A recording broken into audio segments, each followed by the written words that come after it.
The Divine Soul Sorcerer is a really cool, like, hybrid cleric-y sorcerer type mod.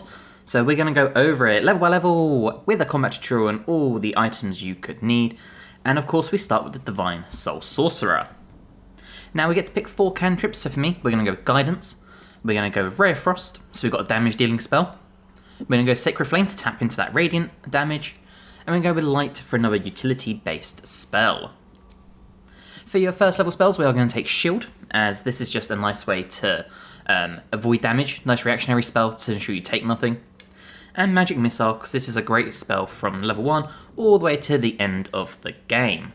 You can also upcast it to shoot more missiles or darts, and it's just incredible. Now for your Infinity, you get different options based on what you want. So if we just come to our proficiencies over here, you'll see this spell here with Cure Wounds will change based on your affinity. So Good will give you Cure Wounds, Evil Inflict Wounds, Lawful Bless, we have Chaos which gives Bane, and Neutrality which is protection from evil and good. We're going to go with the good theme because I want to tap into that healing capability. For your deity, pick whatever you want. And then we get to our ability points, and for this we're going to go with 8 Strength, 14 Dexterity, 16 Constitution, 10 Intelligence, 10 Wisdom, and 16 Charisma, as this is your spell casting modifier. For your proficiencies, take whatever you feel like. Level 2 brings Divine Soul Sorcerer's sorcery points. Every sorcerer gets these, you've probably played around them to know what they are, but you can either use them to do special actions with your spells, or you can restore spell slots with your sorcery points. Now we gain 1 spell at this point, and we are going to take Thunderwave. I love this spell, it's so good for pushing people off of beams, balcony ledges, houses, whatever. Essentially you do this, you can end fights early, make enemies take full damage, all sorts of fun stuff. Now for our meta magic, the first 2 we're going to take is Distance Spell, to increase the range of our spells by 50%, meaning that we can stay further back if need be. And we're going to take Twin Spell, so if we cast a cantrip or a spell that will only target 1 person, we can target 2 people. Divine Soul Sorcerer level 3 unlocks your level 2 spell slots. Now at this point we are going to come down here and we're going to take Healing Word as our next spell, nice little bonus action Healing Word. And then we get a meta magic and we're going to take Quicken Spell. Divine Soul Sorcerer level 4 gives you your first feat. So before that we get to pick 1 more cantrip, and for this one we're going to take Shocking Grasp, so we've got a melee based damage dealer. We get 1 more spell now, so we're going to take Spiritual Weapon to get that extra summon on the battlefield. And then when it comes to ability score improvements, we're going to take this and bump our Charisma up to 18. Divine Soul Sorcerer level 5 brings you your level 3 spell slots. Now for this first one, we are going to take Spirit Guardians, an amazing concentration based spell, where if enemies run at you, they'll take damage, or if you run towards them and they're in your circle, they will also take damage as long as they don't make their save. It's amazing. Divine Soul Sorcerer level 6 gives Empowered Healing. So when you or a nearby ally cast a spell that restores rolled hit points, you can spend a sorcery point to grant them the maximum amount of healing from all sources from 1 turn. So this works really well if you have, say, yourself and Shadowheart. You've got 2 healers on the battlefield. You can target 1 person and really heal them up within 1 turn. Now we get 1 more spell at this point, so let's take the Glyph of Warding, another really good damage dealer. You can use this like a bomb, picking your different damage types, and I think it's just a must-have for any spellcaster. Divine Soul Sorcerer level 7 brings you level 4 spell slots. So the first thing we're going to take is all the way down here with Mass Healing Word. Let's get that bonus action healing again. Level 8 gives us another feat and level 4 spell slots. So for this one we are going to take the Guardian of Faith. I will show you this in combat. It's an awesome summon you can have on the battlefield. We're really going to be stacking this with summons so that we can focus mainly on cantrips and healing. That's the point of this build. Now we get another feat, so we're going to take the ability improvement and bump our Charisma up to 20. Divine Soul Sorcerer level 9 unlocks your 5th level spell slots. So for this one we are going to take Flame Strike. A nice balance of radiant and fire damage ties in with this theme so well. Divine Soul Sorcerer level 10 brings you more spell slots. Now before that we get 1 more cantrip, so we're going to take Firebolt. And then we get a spell here, and in my opinion there are 2 options. You could either take, if we come all the way down here, Guiding Bolt, level 1 spell, so you can deal this with damage, or you could take something like Fireball. Kind of depends on how you want to do your spell slots. So either Fireball, level 3, or you can go with Guiding Bolt. I'm going to take Guiding Bolt just so we can upcast if need be, And we also have the option, if we run out of high level spell slots, we still have some damage dealers available. We get one more spell now, so we are going to take Heightened Spell. Level 11 brings you the ability to cast Flies, meaning we can get around the battlefield even easier. And then we get another spell, and we're going to take Planar Ally as our 6th level spell. We want to get that Deva on the battlefield, again tapping into the Summons theme to save our spell slots.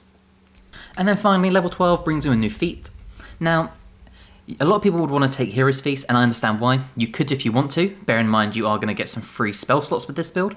However, I don't know if it's quite worth it. For me personally, I would just stick with having Planar Ally, and I would take a different kind of spell, like we come all the way down here, taking either Fireball or Guiding Bolt, whichever one you didn't take before.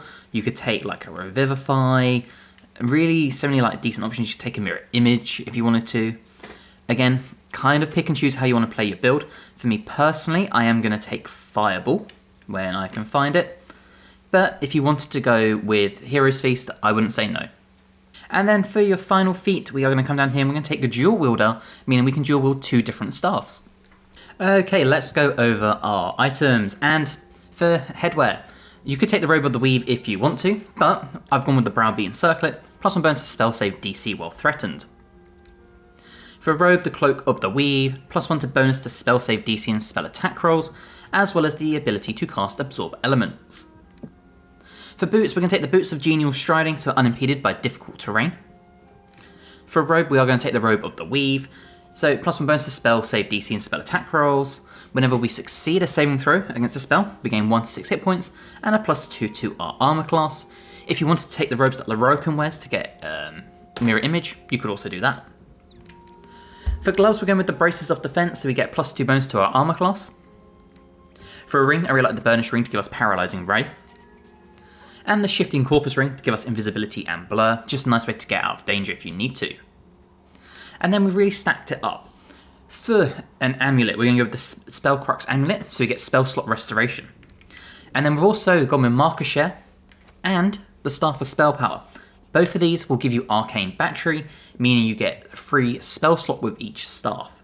So theoretically, we have 3 free spell slots now. Hence why I said if you want to take Hero's Feast as well, you could do. But I like this because it means we can restore spell slots, or we can use free spell slots, saving our actual sorcery points to use for abilities such as like Twin Spell, something like that. So that is the build, let's go check it out. Okay, so you can see we start the combat now. If you did not want to use the Dual Wielder feat, you only want to use 1 staff, well, you could just take the Alert feat. This will give you a +5 to initiative, and we'd be halfway up. We'd probably be within the top 4, we'll definitely be in the top 4 of initiative for the combat. So bear that in mind, if you just want to use 1 staff, or if you want to use this one and, say, Gale, then take the Alert feat and get yourself up the turn order. Okay, it is time for our Soul Sorcerer, and the first thing we are going to do is Guardian of Faith. So let's get this summon on the battlefield. And now what we should have done is before combat started, but I forgot, is get our Planar Ally going. So we'll do that next round, but first round of combat, we are just going to get all our summons ready to go. So we'll get this, and we'll get our Spiritual Weapon, just like that. And now we've already got 2, and it should be 3 summons, but me being stupid, I forgot to get the Planar Ally. Okay, so we just tried to do some healing, and we can use one of our sorcery points to do empowered healing. And there you go. And that's our Guardian of Faith, and this thing will start dealing damage. But as you see, for all the damage it deals, it takes the same amount to itself. So it can disappear very quick, but it deals a solid 20 damage. And then we can follow up with our Spiritual Weapon with a Great Axe attack and deal 11 force damage. And as you can see, because it was within our radius and it tried to attack, we got to attack it with our Guardian. Okay, now Arcane Battery. We're going to turn this on, and this is what will give us our free level 6 spell slot. So we're going to do that, and we're going to cast our Planar Ally, and I like getting the Deva. So we'll get the Deva on the battlefield, and we'll throw him up here. And there you go, we now have a Flying Deva with a Wrathful Smite. And because of that, we still have our bonus action available, so we could do a Healing Word, something fun like that. We can even smack with our offhand attack. So let's just do that to get some damage out. There you go. Now theoretically this spell slot would not have been used to get the planar ally. That should have happened before combat, let me just reiterate, but I'm stupid. And as you see, our Guardian of Faith dealt 10 damage, but it took 10 damage, died, and now it's disappeared. And that brings us to our spiritual weapon. And again, we can just send this up to deal some damage, just like that. And then it's time for the Deva. Now the Deva is awesome because again, it has a Wrathful Smite. So we can trigger this, 65% chance. And there you go, you see we did Radiant, Normal, and Thunder damage, but they made their saving throw. But it also has the mobility to fly around, really allowing you to get into areas you wouldn't be able to get to before. Now, after you've done your first round, you've got your Guardian of Faith, and you've got your spiritual weapon on the battlefield, I would personally do a Spirit Guardians and get that damage going. We can upcast it to do more damage, so we're going to do it at level 4. And there you go, you'll see we have the aura, they took 20 damage, and we can start running into spots to deal damage to others, such as that one there. And it's just such a cheap and easy way to deal damage to enemies. It also means you still have your bonus action available, so if we want to do Mass Healing Word, say at 3rd level, and we can empower our own healing, and there you go. So we can deal that damage, and we can still heal up in one round.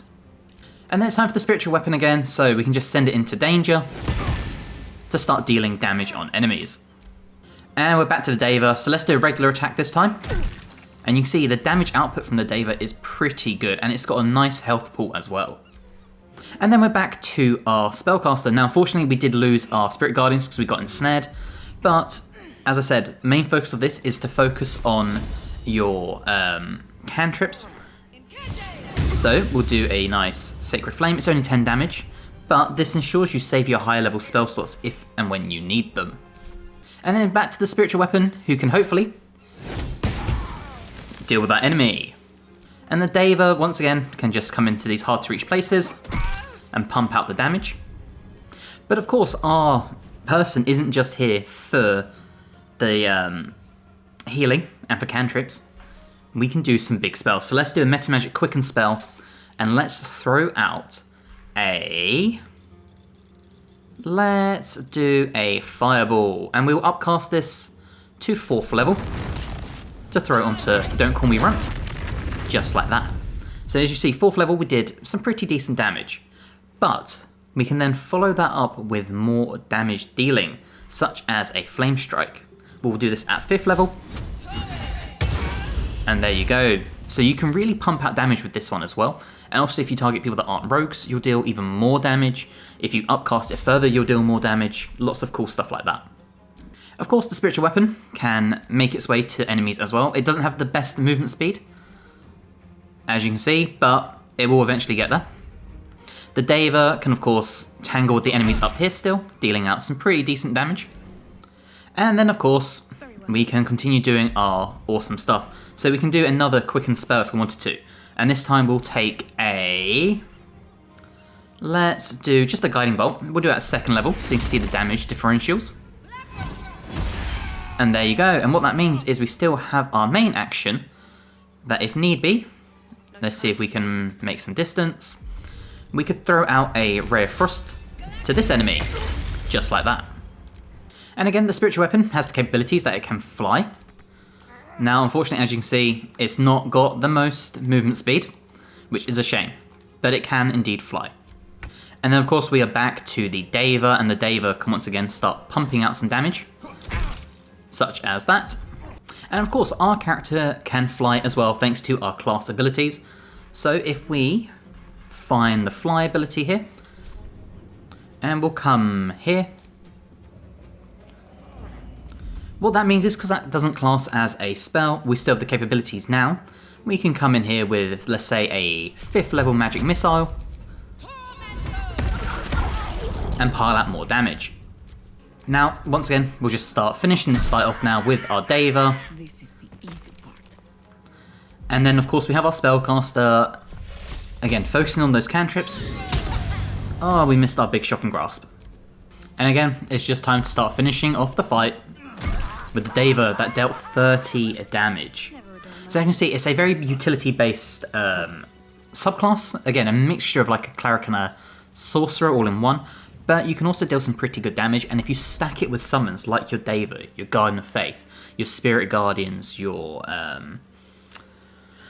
spiritual weapon, then you can really just focus on cantrips, and you can just pump out damage. And what's really cool is the Deva will just hang around till it dies, and if it does die, you turn on your Arcane Battery, and you recast it.